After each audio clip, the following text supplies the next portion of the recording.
ஆண்டு ஜனவரி முதல் 20 நாட்கள் சிறுமிகளுக்கு எதிரான பாலியல் குற்றங்கள் போக்சோ 46 வழக்குகள் பதிவு செய்யப்பட்டது. பெண்களுக்கு எதிரான பாலியல் குற்றங்கள் 27, அவற்றில் ஒரு சில நிறைய இருக்குது, நிறைய அடிச்சிருக்கு. ஆக 20 நாள்ல மட்டும் 46 போக்சோ வழக்குகள் பதிவு செய்யும். 27 பெண்கள் பாலியல் சீண்டலுக்கு ஆளாக்கப்பட்ட குற்றங்கள் பதிவு செய்யப்பட்டது. ஆக இந்த ஆட்சியில் சட்ட ஒழுங்கு அடியோடு சீர்கட்டு விட்டது. அதற்கு என்ன காரணம்?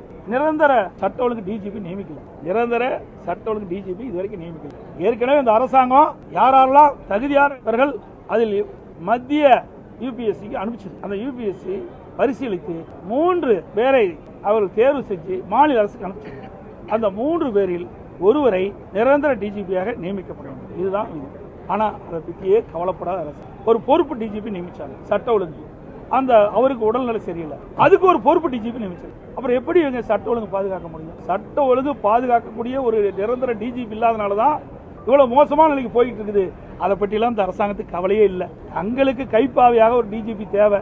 அதுல இந்த 3 டிஜிபில ஒருவர் அவருக்கு சாதகமா இல்லை. அதுதான் இப்ப இருக்கிற நிலைமை. அதனாலதான் நிரந்தர டிஜிபி நியமிப்பதில் காலதாமதம் ஆயிடுச்சு.